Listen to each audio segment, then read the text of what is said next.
Week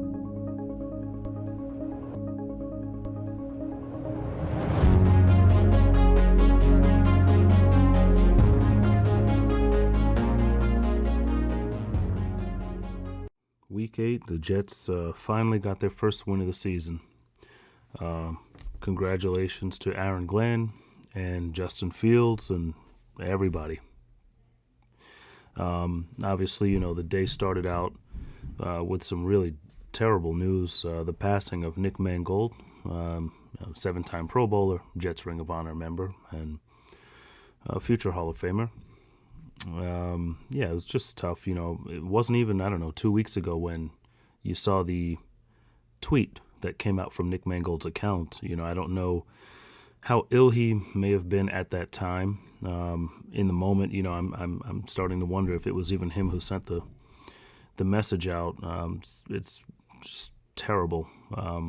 41 years of age, and for someone so well known, well loved, and to see that he just wasn't able to find a match for his a donor for his kidney. That sucks, man. That really sucks. Post-game show, but again, obviously, you would be tone deaf and just completely missing, the point of life if you just stick to football and football alone without mentioning and without sharing, just some condolences and kind words for someone. I tweeted out earlier, the first authentic jersey I ever bought, you have different levels of jersey. Like this Curtis Martin is an authentic jersey. The first one that I actually took my money and went out and bought must have been 2008, was a Nick Mangold jersey. And I wore the 74 to the majority of Jets games. I was a season ticket holder for the first couple of years at MetLife. It was a unique situation. I was a huge Kevin Mawae fan, obviously, and then we drafted Nick Mangold, and I was a huge Mangold fan. And I think as a fan of running backs, it just makes perfect sense that you would also be a huge fan of the center when you have a good rushing attack and whatnot. And so, that was kind of like the center of, the center of attention, the center of the Jets' success, if you will. Watching Curtis Martin and, Lamont Jordan, Sean Green, Thomas Jones, LT for a little while, Bilal Powell, and these are obviously running backs that went from, Mawae to Mangold and beyond. But just thinking about rooting for the running back, rooting for success on the Jets offense, Nick Mangold was at the center of it every single time. Then of course you get into, Rex Ryan with Mark Sanchez and the teams that we were rooting for at the time were successful teams. I think that's the bigger part of it. It wasn't like we were rooting for some one-win football team. Ironically, right now we have the first win of the season. We were rooting for some real winners at the time, and we had a rookie quarterback and a sophomore quarterback, went to back-to-back AFC championship games, lost both games, held on for a while in terms of, the team remaining relevant. Rex went 8-8 with Geno Smith. And again, so just as a football fan, it was Kevin Mawae, but then certainly Nick Mangold, who allowed me to look at the game and have a great deal of respect and admiration for the center position. And as he went on through his retirement, became an even huger fan of the man. I'm 2019 or 2018, I had a chance to visit One Jets Drive for Veterans Day. Spent a couple days at the facility and got to see the team's practice. At the time, this was, Mike McCagnon and Todd Bowles. Sam Darnold was a rookie quarterback at the time. And just, again, walking through the halls at One Jet Drive and seeing photos of players from years past. And it was just, Nick Mangold was just always one of the ones, on the field and off the field. He was just one of the ones, just a legend in every sense of the word. So rest in peace to Nick Mangold. Feel awful for his family. It's just terrible. With all of that, being what it is, the reality of it, coming into this football game, the Jets had enough to rally around already. The Jets could rally around their quarterback, Justin Fields. They could rally around each other, their head coach, Aaron Glenn, their offensive coordinator, the defensive coordinator. Well, the defense didn't hold the opponent to 13 points today, but the Jets got the win. There was a stat, I don't have it here in front of me, but I just remember hearing it on the broadcast, I believe in the London game, where Justin Fields for his career was something like 0-25 or something like that, in games where the opposition scored at least 24 points. I want to say that was the number. Whatever that number was, Justin Fields got the W today where the opposition scored 38 points, almost 40. Thank God it wasn't 40, or the Jets would have had a 1-point loss, right? So, the Jets win 39-38, and Justin Fields was a huge part of that. Believe, I have the numbers over here. He was 21 of 32 for 244 yards and a touchdown. Breece Hall had the other passing touchdown to Mason Taylor. It was a great moment in the game. Obviously, that's where the Jets took the lead. They tied it, and Nick Folk kicked the extra point to go up by 1. But Breece Hall on the ground, 18 carries, $133, 2 touchdowns. And Isaiah Davis contributed well in the running game as well. You had to have loved what you really saw from Fields, but you also liked what you saw from Tyler Johnson catching a touchdown. The roar that Tyler Johnson let out when he scored that touchdown, that was every Jets fan today. And I thought in that moment, there's something here, that wasn't the type of touchdown where, thank God we got one score and we're going to bow out and lose this game 42-16. That was the emotion that he let out on that touchdown. I was confident that the Jets would continue to do well today. I didn't think they'd win the game even at that point, but it was certainly a step in the right direction if you're rooting for the team optimistically, and you just see a player who's I guess you can a bit of a journeyman. Obviously we didn't have Garrett Wilson out there, and then Josh Reynolds goes on IR yesterday. What are you going to do? Who do you have out there, right? So I just thought the emotion from Tyler Johnson on that touchdown, man, that was everything for me.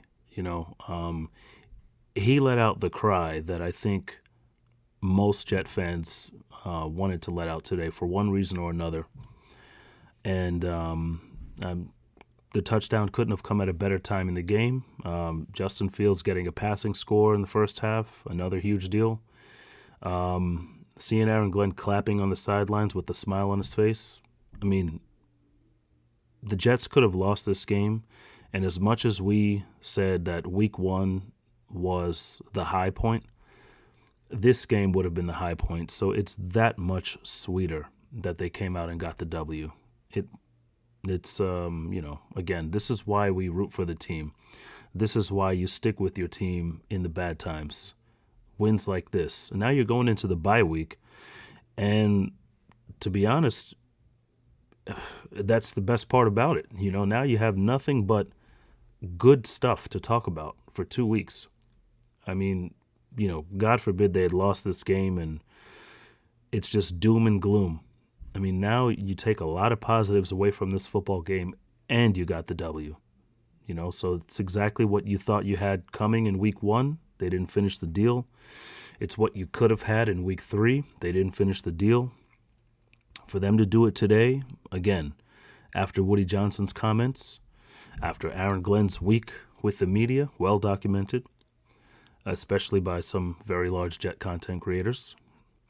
after Justin Fields being benched last week at halftime, and ultimately, after coming into the game knowing you wouldn't have Sauce, knowing you wouldn't have Garrett, Tyrod Taylor would have been the starter, but he couldn't go, and here you are.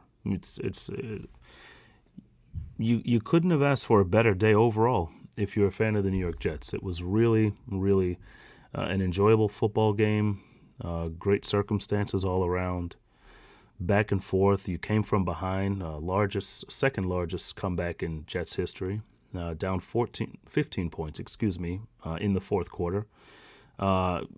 Very bold moves, bold decisions from Aaron Glenn today.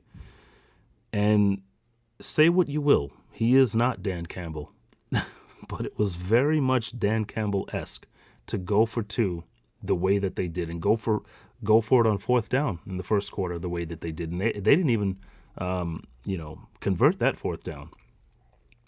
So one could say it set them back a little bit at the time. The 2-point conversion where Fields threw it to Isaiah Davis, was initially ruled short.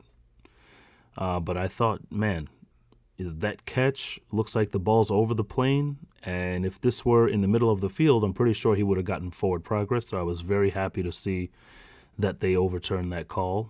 Again, Aaron Glenn's reaction on the sideline was a pleasure to watch. Aaron Glenn as a whole today was a pleasure to watch. Again, I wasn't at the game. I wasn't on the sideline. And someone, correct me if I'm wrong, I thought Aaron Glenn was outstanding today. If Aaron Glenn looked like this at any other point over the last 7 weeks, I don't think that we would have been hearing as much about one and done.